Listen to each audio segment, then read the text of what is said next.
नमस्कार, स्वागत है आप सभी का। आप देख रहे हैं बड़ी खबर। मैं हूं आपके साथ जया मिश्रा। बुलेटिन की शुरुआत करेंगे एक बड़ी जानकारी के साथ। लखीमपुर कांड के चश्मदीद की पुलिस को रिमांड मिली है। चश्मदीद सुमित जायसवाल की कोर्ट ने 3 दिनों की रिमांड दे दी है। इन 3 दिनों में सुमित जायसवाल से कई सवाल पूछे जाएंगे और 3 अन्य आरोपियों जैसे कि नंदन, सत्यप्रकाश और शिशुपाल को भी रिमांड पर लिया जाएगा। कल सुबह 10 बजे से इनकी रिमांड शुरू हो जाएगी और पूछताछ शुरू कर दी जाएगी। 25 अक्टूबर सुबह 10 बजे तक रिमांड पर चारों आरोपी रहेंगे। 3 दिनों की रिमांड पर ये सभी आरोपी होंगे और इनसे पूछताछ की जाएगी। आपको बताएं कि एसआईटी की टीम 3 दिन तक सभी आरोपियों से पूछताछ करेगी। लखीमपुर कांड के चश्मदीद की पुलिस अब पूछताछ करने वाली है। आपको बताएं कि 3 दिनों तक ये पुलिस रिमांड है। नवीन अवस्थी इस वक्त फोन लाइन पर मेरे सहयोगी मौजूद हैं। नवीन, कल सुबह 10 बजे से रिमांड शुरू होने जा रही है। 3 दिनों का ये रिमांड और इसमें कई तरीके के सवाल पूछे जाएंगे। इसके अलावा और क्या महत्वपूर्ण है इन तीनों को रिमांड पर लेने पर? तो देखिए, आपको बता दें 3 अक्टूबर की जो घटना घटी थी सिकुनिया कांड, इसमें 8 लोगों की, 4 किसान के साथ ही 8 लोगों की मौत हो गई थी। इस मामले में एक थार जो आगे गाड़ी चल रही थी, इस पर आरोप लगाया जा रहा था। उसके साइड में ये बैठे हुए थे। ये जो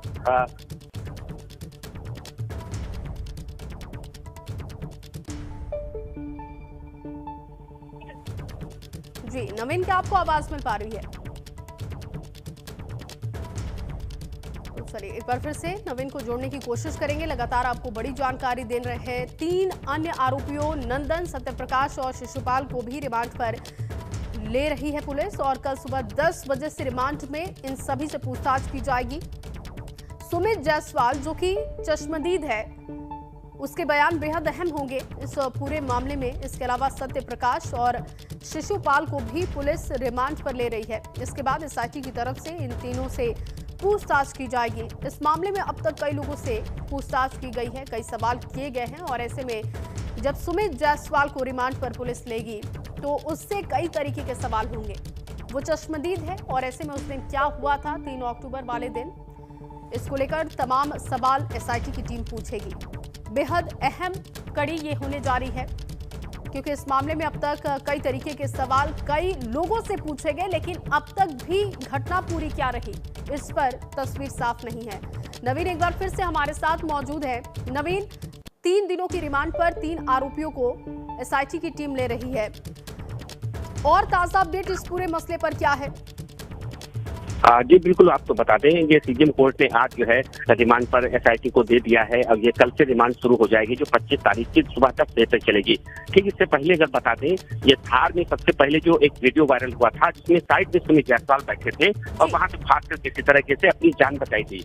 तो एसआईटी को लग रहा है कि इस तरीके से सबसे पहले अहम कड़ी है कि किस तरीके से क्या हुआ था और यही वो व्यक्ति है जो सुमित जायसवाल वो बता सकते हैं कि किस तरीके से क्या घटना उस समय हुई थी, किस तरीके से वहां पे आए थे, क्या हुआ था। पूरी तरीके से स्थितियां साफ हो सकती हैं अगर पूछताछ के दौरान में।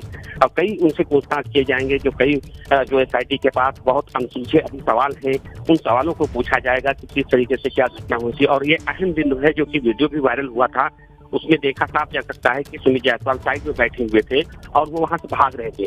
उसके ठीक जो बगल में थे, जैसा कि सूत्रों द्वारा पता चल रहा था कि उसमें हरिओम मिश्रा जो ड्राइवर था उसकी किसानों ने वो जो उपद्रवी थे उन्होंने पीट से उनकी हत्या भी कर दी थी। इसमें 3 दिन की एसआईटी को रिमांड मिल गई है। अब बहुत ही मुख्य बिंदु है, मुख्य ये कड़ी के सूत्र होंगे सुमित जायसवाल जो कि पूरी घटनाक्रम को बता सकते हैं। फिलहाल जो 4 आरोपी हैं उनको रिमांड पर लिया जाएगा कल। इसमें ये 4 आरोपी हैं, उसमें मुख्य रूप से सुमित जायसवाल है जिनसे एसआईटी पूछताछ करेगी। जी बहुत शुक्रिया नवीन आपका तमाम जानकारी के लिए। तो 3 अन्य आरोपियों को भी रिमांड पर पुलिस लेगी और इसके साथ ही कल से पूछताछ शुरू की जाएगी। सुबह 10 बजे का समय बताया जा रहा है पूछताछ के लिए। उधर 2022 चुनाव के मद्देनजर कांग्रेस भी संगठन को मजबूत करने में लगी हुई है। इसी सिलसिले में पश्चिमी यूपी की किसान नेता पूनम पांडे ने कांग्रेस ज्वाइन की है। उन्होंने यूपी कांग्रेस अध्यक्ष अजय कुमार लल्लू की मौजूदगी में पार्टी की सदस्यता ग्रहण की, जिसकी तस्वीरें भी आप देख पा रहे हैं। तो संगठन को मजबूत करने की कोशिश में है कांग्रेस और इसी बीच कांग्रेस का कुनबा बढ़ा है। पूनम के आने के बाद कांग्रेस परिवार और मजबूत होगा, इस बात का भरोसा दिया गया है। विचारधारा से जुड़ना और एक इतनी मजबूत बेटी के साथ में अपने आप को मुझे देखना या खड़ा होना, उनके अंदर मैं अपने आप को महसूस करती हूँ। मैं इसलिए कांग्रेस पार्टी मैंने ज्वाइन की, कांग्रेस परिवार में। वहीं यूपी में 2022 विधानसभा चुनाव से पहले कांग्रेस ने बड़ा चुनावी दांव खेला है। प्रियंका गांधी ने ट्विटर पर छात्राओं के लिए बड़ी घोषणा की है। प्रियंका गांधी ने कहा कि यूपी में कांग्रेस की सरकार बनने पर 12वीं पास छात्राओं को स्मार्टफोन के साथ ही ग्रेजुएट छात्राओं को इलेक्ट्रिक स्कूटी भी वो देंगी। तो अपने ट्विटर हैंडल से ये बड़ा दांव उन्होंने खेला है। ये भरोसा दिया है उन्होंने कि अगर कांग्रेस की सरकार यूपी में बनती है तो फिर जो 12वीं पास छात्राएं होंगी उन्हें स्मार्टफोन और जो ग्रेजुएट छात्राएं होंगी उन्हें इलेक्ट्रिक स्कूटी दी जाएगी कांग्रेस की तरफ से, ताकि छात्राएं मजबूत हो सके। अपना वोट बैंक बढ़ाने की जुगत में लगातार दिखाई दे रही हैं प्रियंका गांधी, और इसी कड़ी में महिलाओं को साधने के लिए ये बड़ा दांव उन्होंने खेला है। और उन्होंने लिखा है कि घोषणा समिति की सहमति से आज वो ये ऐलान कर रही हैं, सरकार बनने पर इंटर पास लड़कियों को स्मार्टफोन जबकि ग्रेजुएट छात्राओं को इलेक्ट्रिक स्कूटी दी जाएगी। देश में कांग्रेस पार्टी की सरकार बनते ही इंटर पास लड़कियों को स्मार्टफोन और ग्रेजुएट करने वाली लड़कियों को स्कूटी देने का फैसला उन्होंने तत्काल लिया। उन बहनों का, उन लड़कियों से उनकी विशेष चर्चा के दौरान उन्होंने ये निर्णय लिया। प्रियंका गांधी ने आज अपनी घोषणा कर दी है कि 12वीं पास जो लड़कियां हैं उनको स्मार्टफोन देंगी और स्नातक पास लड़कियों को इलेक्ट्रॉनिक स्कूटी देंगी। महिला वोट बैंक को अपने खाते में लाने के लिए लगातार घोषणाएं करे, पहले 40% टिकट और अब ये घोषणा। ये खोखली घोषणाएं वो कितनी भी कर सकती हैं, उनकी घोषणाओं पर प्रदेश की जनता विश्वास नहीं करती। उन्होंने पिछला उनका कार्यकाल देखा है कैसे कार्य करती है कांग्रेस की सरकार, और मैं कह सकता हूं कि कांग्रेस की सरकार इतने दिनों तक केंद्र में रही, 10 वर्ष में जिस तरह से भ्रष्टाचार के अंबार लगाने का काम किया, 11.5 लाख करोड़ के भ्रष्टाचार उनके सामने उजागर हुए हैं।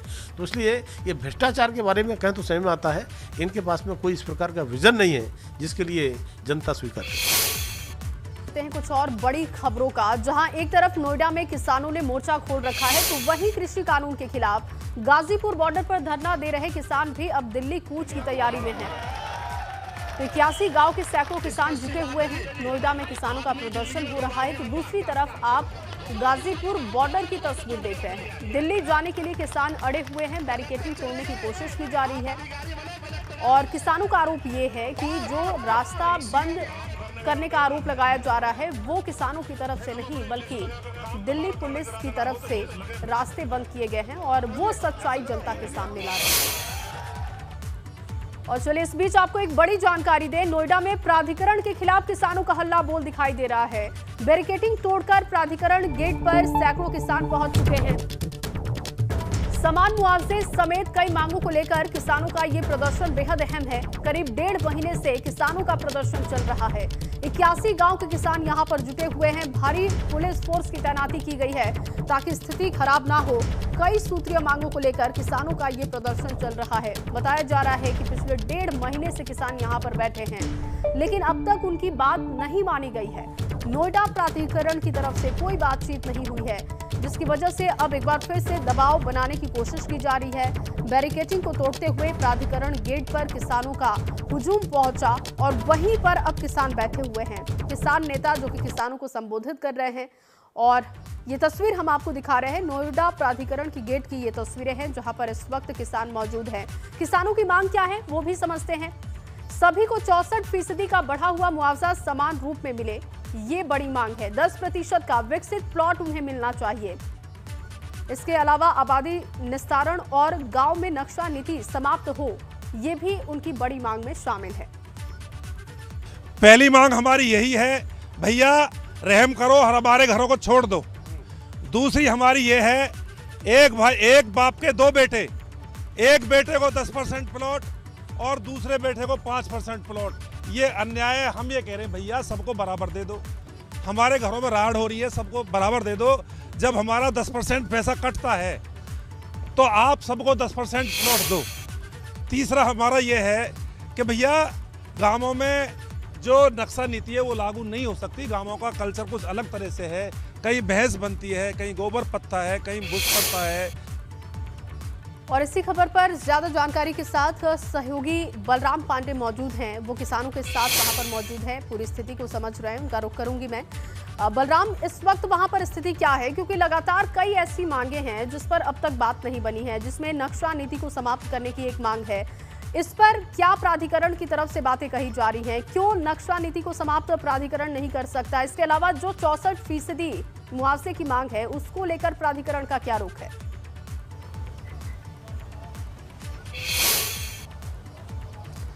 देखिए जया, आपको मैं बता दूं कि अब किसानों का जो प्रदर्शन नोएडा प्राधिकरण के बाहर चल रहा था वो समाप्त हो चुका है, क्योंकि नोएडा प्राधिकरण के ओएसडी इंदु प्रकाश ने आकर के किसानों को ये कहा है कि वो शनिवार को 11 बजे आकर के अपने एक प्रतिनिधिमंडल के साथ सीईओ रितु महेश्वरी से वार्तालाप कर सकते हैं। उनकी बातों को सुना जाएगा, उनकी जो भी मांगे हैं वो सीईओ के सामने रख सकते हैं और उन बातों को शासन तक सीईओ पहुंचाएंगी। ये आश्वासन दिया है प्राधिकरण के अधिकारियों ने, नोएडा प्राधिकरण के अधिकारियों ने दिया है। उसके बाद किसानों ने अपना आंदोलन समाप्त कर दिया है, लेकिन किसानों का कहना है कि उनका आंदोलन समाप्त नहीं होगा। वो जब तक अपनी मांगों को पूरी तरह से प्राधिकरण से मनवा नहीं लेते तब तक वो यहां से हटने वाले नहीं हैं।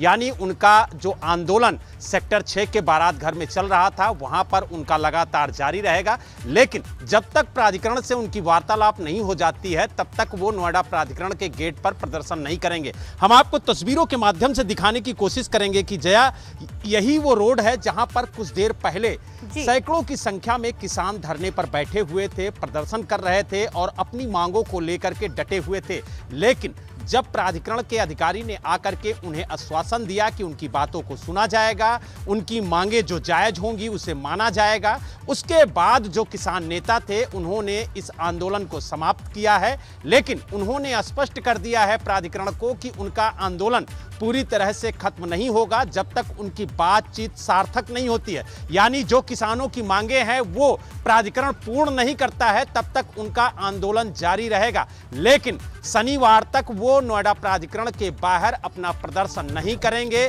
11 बजे का वक्त दिया गया है शनिवार को।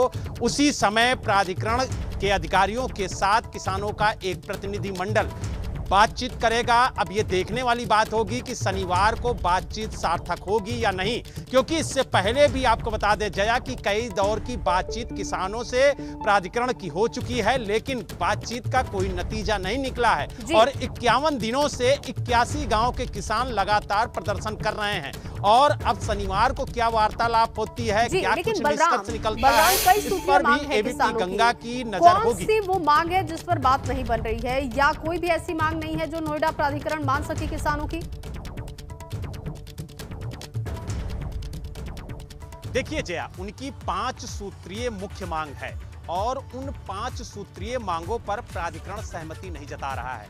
पहली उनकी मांग है कि सभी किसानों को जिनकी जमीन अधिग्रहण की गई है उनको 10% का विकसित प्लॉट दिया जाए। उसके बाद जो 64% का बढ़ा हुआ मुआवजा है वो सभी किसानों को सामान्य रूप से वितरित किया जाए। इसके अलावा उनकी तीसरी मांग है कि जो आबादी है उसका निस्तारण हो और आबादी नियमित की जाए, यानी किसानों के पास जो आबादी है वो किसानों को दी जाए, यानी अलॉट की जाए। इसके अलावा उनकी जो चौथी मांग है वो ये है कि जो गांव में नक्शा नीति प्राधिकरण ने लागू की है वो नक्शा नीति समाप्त की जाए, क्योंकि गांव में नक्शा नीति लागू नहीं की जा सकती है। और उनकी पांचवी जो सबसे अहम मांग है वो ये है कि प्राधिकरण जो भी उनसे वादे कर रहा है उसको बोर्ड बैठक में सर्वसम्मति से पास करके शासन को भेजे, ताकि वो एक कानून का प्रारूप बन सके और आगे आने वाली जो किसानों की पीढ़ियां हैं उन्हें प्राधिकरण के चक्कर ना लगाने पड़े। तो ये 5 मांगे मुख्य मांगे हैं किसानों की, और इन्हीं मांगों को लेकर के प्राधिकरण और किसानों के बीच में सहमति नहीं बन पा रही है। और यही वजह है कि 51 दिनों से लगातार किसान प्राधिकरण के बाहर प्रदर्शन करते हैं, कहीं सड़क जाम करते हैं, कहीं पुलिस और किसानों के बीच में भिड़ंत होती है और लगातार ये सिलसिला चला रहा है। लेकिन एक बार फिर सीईओ की बिल्कुल तरफ से बलराम, लेकिन किसानों अब को शनिवार का आश्वासन दिया दिन गया बेहद है अहम कि होगा जब शनिवार को वार्ता 11 शुरू बजे होगी। उनका देखना एक होगा कि किस प्रतिनिधिमंडल नतीजे पर प्राधिकरण और किसान पहुंचते हैं। तो शनिवार का हमें इंतजार करना होगा। बहुत शुक्रिया आपका तमाम जानकारी। ये बड़ी खबर का रुख करेंगे। आगरा से आपको बड़ी खबर बताएं, हिरासत में सफाई कर्मी की मौत पर सियासत जारी है। मृतक अरुण के परिवार से मिले सपा एमएलसी दिलीप और अखिलेश यादव के निर्देश पर वो परिवार से मिलने के लिए पहुंचे थे। सपा ने पीड़ित परिवार को 50 लाख रुपए मुआवजे की मांग की है। बसपा के प्रतिनिधि मंडल ने भी पीड़ित परिवार से मुलाकात की है। तो लगातार सियासत जारी है। अखिलेश यादव के निर्देश पर पीड़ित परिवार से मिलने के लिए पहुंचे हुए थे सपा के नेता। बसपा के प्रतिनिधि मंडल ने भी पीड़ित परिवार से मुलाकात की है। सपा की तरफ से 50 लाख रुपए मुआवजे की मांग की गई है सरकार से। दरअसल हिरासत में सफाई कर्मी की मौत हुई थी। दलित युवक की मौत के बाद से सियासत जारी है। सपा एमएलसी दिलीप पहुंचे हुए थे मिलने के लिए युवक के परिवार से और अब इस पर मुआवजे की मांग भी की गई है। 50 लाख रुपए की मुआवजे की मांग और इसके साथ ही बसपा का प्रतिनिधि मंडल भी मिलने के लिए पहुंचा था।